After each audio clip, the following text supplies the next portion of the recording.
Subscribe to our YouTube channel and press the bell icon to get the latest updates.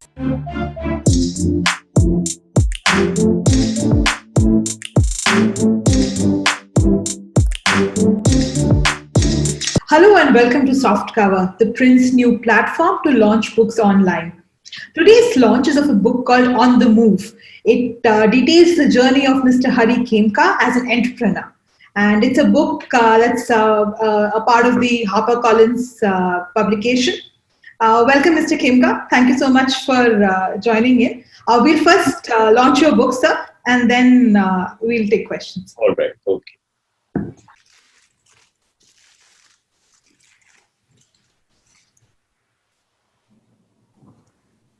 Thank you.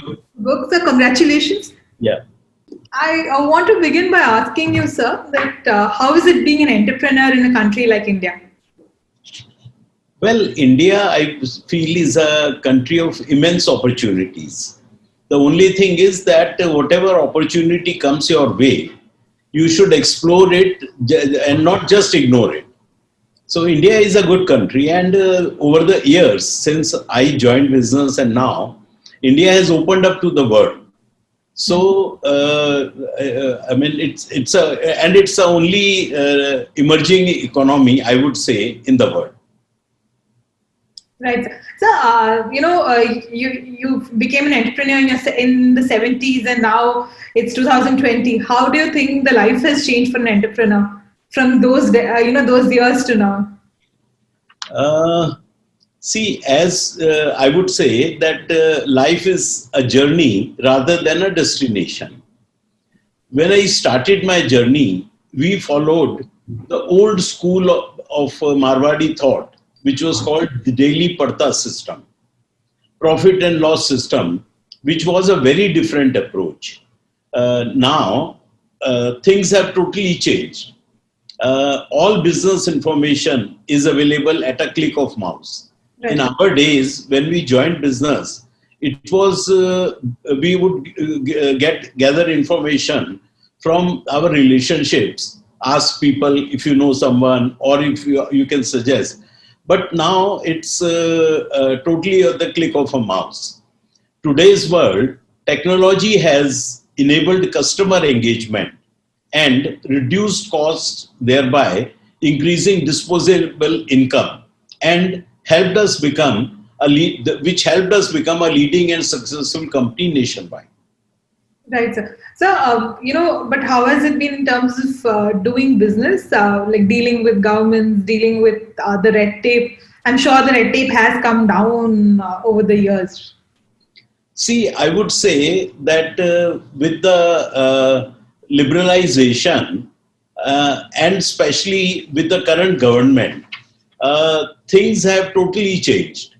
There is a lot of transparency. The policies are quite conducive to business environment. For example, we take Make in India and Digital India, a very good initiative which has empowered both entrepreneur as well as the consumer. Then GST was introduced, which has brought in much more transparency.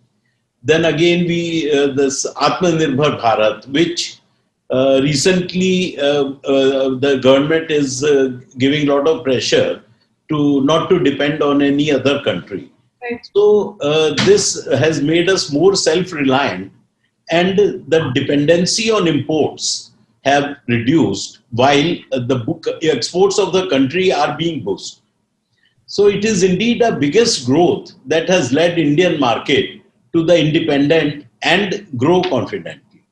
Right, and even the 90s must have helped, right? When India started the whole liberalization process, making it easier to import. Yeah. They started liberalization, but that time it was more of a license Raj. Right. So for everything, like I used to joke to my brothers that even in our own country, if you want to set up anything, you need a license for that.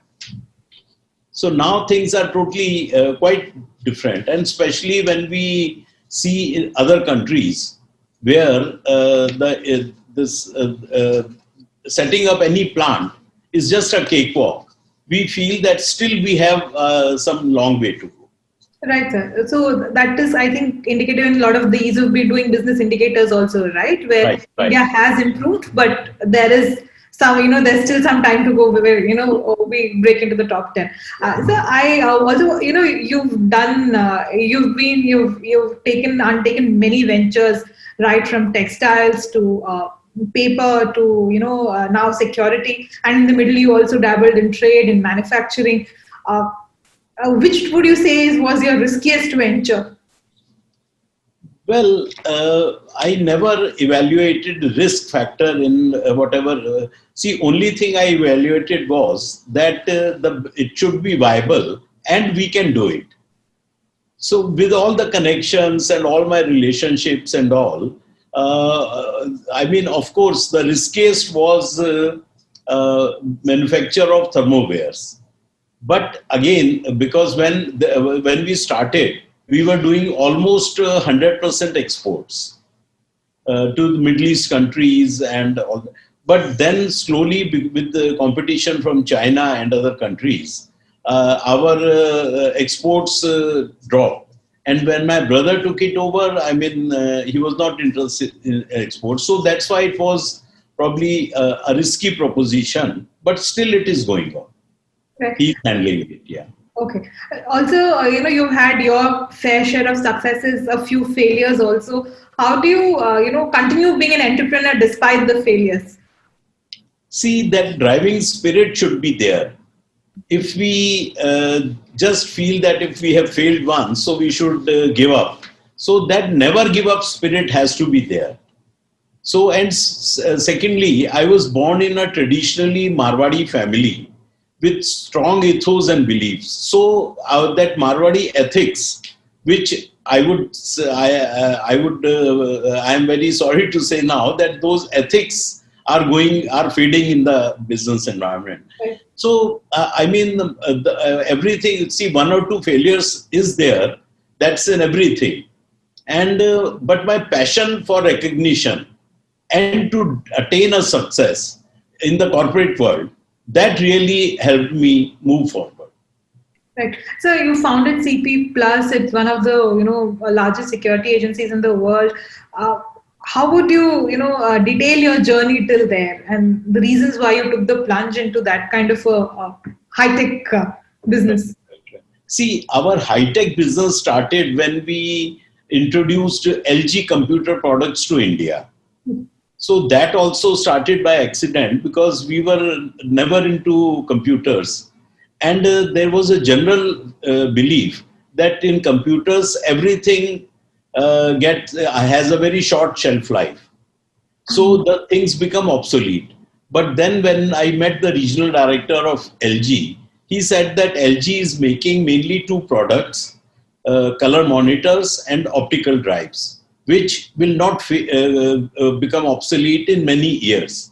And he pushed us to start this. So then we started, and from technology, we did many companies. And then for CP Plus, as you asked, see, a lot of hard work has been put into making CP Plus what it is today. Here, we totally believe in cost and performance. So probably the CP may be derived from there. When we started, there was a huge vacuum in the security and surveillance industry. It was totally unorganized. And there were only regional players, maybe one city, two city. And then with our quality products and focused approach, we captured the market and became a leading player in India. Eventually, we transitioned into both product and service-based company, which is now known as CP Plus. As in CP Plus as a company, we have always focused on quality of product, research and development, state-of-the-art manufacturing facility, innovative marketing, which is slightly different from others, and the complete range of product portfolio, and most important, the customer engagement. So it all helped us in becoming what we are today. So when was the turning point for the security and surveillance industry in India? As in, which would, because there was a time when people were not really conscious, but now people are really conscious and feel the need for CCTVs and that kind of a surveillance equipment. I would say that the turning point is yet to come. Oh, okay. See, it was like when the computers were launched. That time, people were not aware. So the main role was being played by a system integrator. He would say, I will give you a computer assembled by him. And he said that whatever happens, I am there. So in security, when we started, I mean, people were not at all interested, especially the channel, to go into security. They were very, they always were very easy that whatever IT products they get, buy for some amount, add something and sell. So here it is not just buying and selling. And I have always believed that whatever you do, if you don't have add value, and if you don't have a value addition, I think bottom lines as well as top lines will diminish. So the dealers, when we actually, the turning point for us was in the year 2014, when we started our CCTV marketing. Then, and the first advertisement campaign that we did, it was, then it turned out that it was the only, that was not the first 360-degree marketing campaign for surveillance products in the world, which we did. So we got good response, and then after some time, we wanted to take it to the next level. So then we thought that let's have our some engagement with a celebrity. So that time we zeroed in on Salman Khan because of his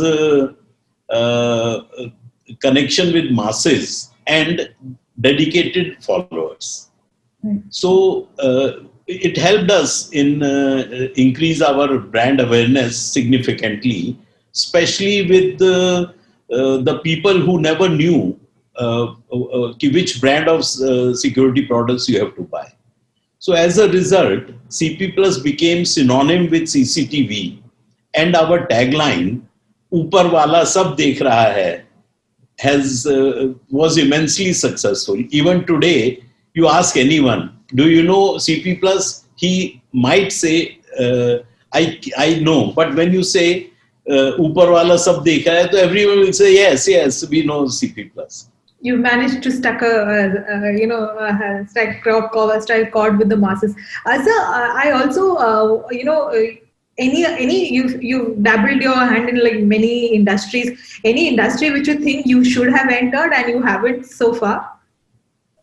Well, there was too much of diversification, and there were some things which came our way, but because of our Marwadi culture, like we were approached by an industrial house to set up a brewery. Okay. So we just gave it up because of our Marwadis will not do that. Right. And any sectors which you think you should not have entered? Well, actually, when we entered, all sectors were good.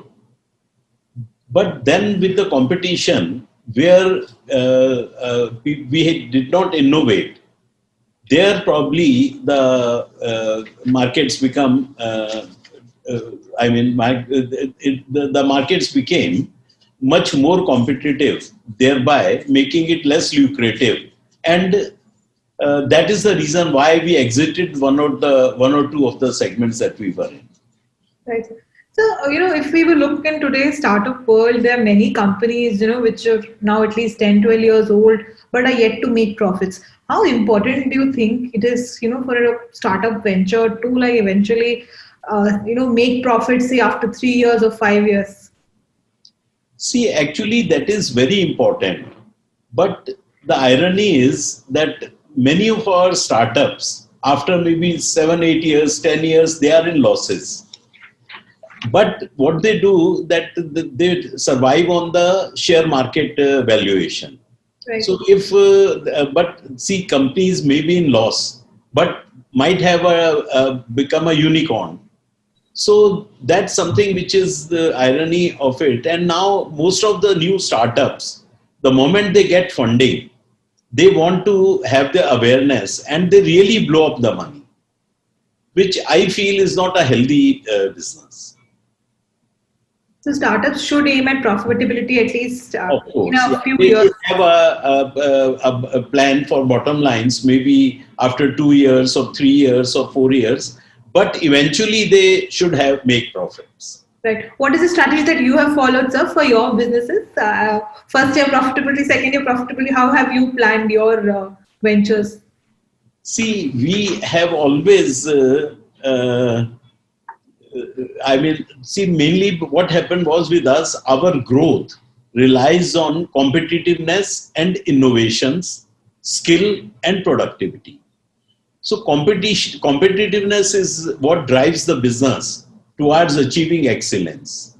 While some individual businesses find it hard to sustain the competition, the industry as a whole will definitely benefit from healthy competition. There was a time, much before when I joined business, that it was a monopolistic trade. So people never thought of making it more competitive, whatever in textiles when our family was there. So whatever was the price, they used to add, say, 50% or maybe 80% as their profit and then sell. And everything used to sell because there was a shortage. The moment competition came, then, mostly you see the textile sector in India is not doing well at all. So we should always be prepared for competition, have some value-added services, and care for the customer. Right. So, do family-owned businesses find it more difficult to transition themselves, as in to stay with the current changing technologies, or have you found it easy to make that shift? See, family is not a bad word at all. It's globally. You see in USA, you see in China, many businesses are family owned. The only thing is how you do the transition, how you pass on the baton to the next generation, and how you groom them to join the business. One thing I have always believed, that in the family business, suppose like I have 2 sons. So there is one particular segment which one son handles, another particular segment which the other one handles. And there is no day-to-day interference. But yes, of course, we sit together and then make our policies, take joint decisions. But the day-to-day activities and the profitability of his own company is on them. So that is a very good segment. That's a very good transition for the family businesses. Right. You've also talked about in your book the importance of succession planning. Of course, that's what I am telling you now, because the succession is very important. So you also mentioned how the company you are looking to list in the markets also. It will be, I guess, your first venture where you are foraying into listing. Yeah, it will be our first venture to go in the market, but we are not looking for going into the market just to have a stock market valuation. Our companies will still be profitable, but then we will go into stock market to go to the next or the next level. Right. So, how difficult it has been to do business during this pandemic, because there's been a lot of disruption for many businesses in terms of how you conduct your business and your operations. Actually, for pandemic, everyone was affected. Right. Like some travel and hotel industry and all, they were hit the most, airlines and all. In our case also, we for the say from the lockdown started from say 22nd of March till I would say about third week of June, everything was closed. So there was no business happening. Especially the last year's balance sheet also took a hit because the last 10 days are very crucial for any business for maximum billing and maximum collections. But then we started in June. But with our thing, some problem was with the labor who are on the streets to set up the cable, screw the cameras and all. Most of them had gone back to their native. Now people have come back, and now I think we feel that from current month, September was a very good month for us. From current month until the end of this financial year, maybe we should make up our the loss of turnover and the bottom lines, or maybe we can grow a bit further because of our Make in India initiative and the government approach. Right. So you had referred to Atmanirbhar Bharat when you were making your initial comments. You as a company have close ties with Chinese companies in terms of your R&D collaborations. How feasible do you think is this whole Atmanirbhar Bharat pitch? How do Indian companies do vis-a-vis Chinese companies in terms of technology? See, one thing is there that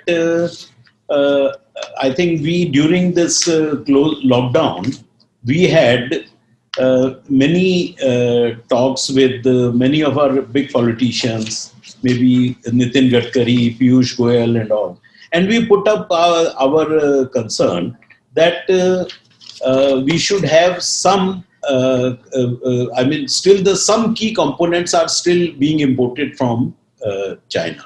Right. But the first plant that we set up in Tirupati was in 2017. So we got a very good response that was put up in the under Make in India initiative by PM Modi. So we got very good response that we more than doubled the capacity and put up additional line just a year after. During that time, we got very good support from the government also. And the then Chief Minister Chandrababu Naidu, he himself came for the inauguration of the plant. So now we are thinking, earlier it was maybe a less percentage of domestic production. Then it increased. And so now I would say that about 80 to 85% of our products are manufactured in India. And we have an entire plan of action to gradually become, I would say, almost 100% made in India. Right. And how have you found competing globally, sir, as in, in terms of your exports and the markets that you look at? See, we have about 14 overseas offices. So we have a strong presence in Middle East, Africa, and some of the CIS countries. Then there we tell them that since we have our own research and development facilities in India, which earlier was in Taiwan, but now we have shifted to India. So globally we are quite competitive, but because of the global slowdown, the markets are, but we are very strong in many of these countries. The thing is that several Chinese brands which are present in India and globally, some of them, the leading ones, had some security concerns. So the customers said that they had their servers in China. So many countries blacklisted them. So I think here we got some advantage, and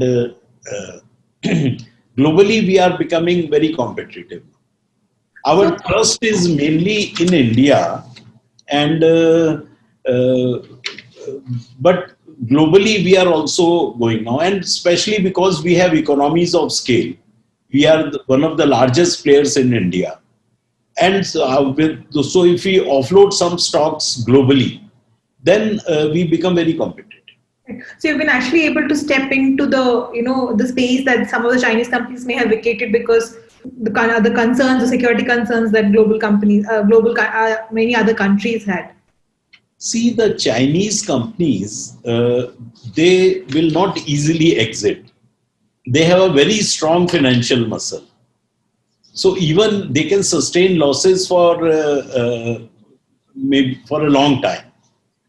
But it's not that they are still selling. They are selling globally also.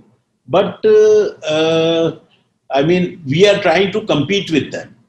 So they may go down below cost also to just offload the product. So we are our strategies and our policies and our complete product portfolio under one roof. This is giving a lot of confidence to the customers. Especially in India, we have 55 branch offices. And in some cities where we don't have branch offices, we have our resident representative. And we are directly connected to the customer. So they know that if anything is there, he can call someone locally. To call someone from China and all can be difficult. But and we have over 8,000 integrators who are present in almost, I would say, 600 cities across India. Right. So, as your experience as an entrepreneur, do you think that Indian companies need more support from the government, both at the state and at the national level? Well, that has to be there. See, like in China is the biggest producer of security products, and they are the biggest consumers of security products in the world. So the kind of support that the Chinese government gives, it has really helped China as a global economic power. The government basically has to support Indian products. We cannot expect everything from the government, like subsidies and all. I am totally against subsidies.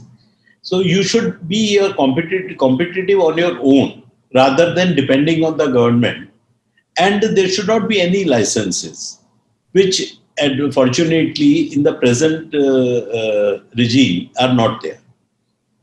So only thing that the government should do is to support Indian products in all their government projects and all. Government is going to be one of the major consumers of security products in the coming years.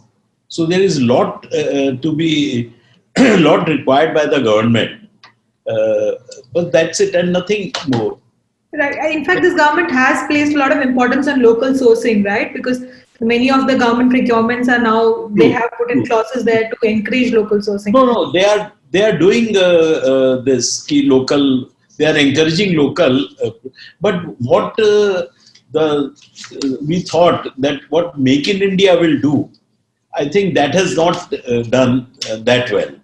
But of course, I mean, it benefited us with since this kind of, you can say not exactly, but kind of anti-China wave that people and the government, they have this GEM, right? Yes. GEM. So there also we are quite active, and also in the other government major projects like the Kumbh, Allahabad Kumbh, which was a very successful thing, was done on CP+. Oh, okay. Yeah. And now in Delhi government surveillance, the second part, that is also on CP+. In all the schools of Delhi government, where they say that the parents can watch their children from that was also done by CP+. So there are many government projects that we are doing, and railways, of course, we are doing. So there was a thing in railways on some government that they wanted to have our qualification, pre-qualification. which said that you must have done at least a couple of years, maybe 10 years or 6 years, and that so much value in the any government thing. So in CCTV, it's a very new thing. So it was not there. So now the government has relaxed that. They are doing their bit, but only thing is that they should give more emphasis to Indian products. Right, sir. And my last question, sir, what would be your advice to entrepreneurs who are looking to start their own ventures? See, one thing is that there is no substitute to hard work. Because now with this social media and the films and all, in films in the before interval, he's a very poor person, and in about one hour he becomes a multi-billionaire. So those things don't happen in real life. Nothing is that easy in life. Yeah, that's not that easy. And second thing is that if any opportunity comes, you should evaluate it properly and just not say that nahi yaar ye to bekar hai. So or secondly, this is not an appropriate time to start a totally new venture because of the pandemic. However, e-commerce based online ventures, they offer huge opportunities to new entrepreneurs like education. I think anything in e-commerce based is doing very well. So we also have become aggressive on digital platforms. On that note, sir, thank you so much for joining us, sir, and all the best for your book, sir. Thank you. Thank you very much.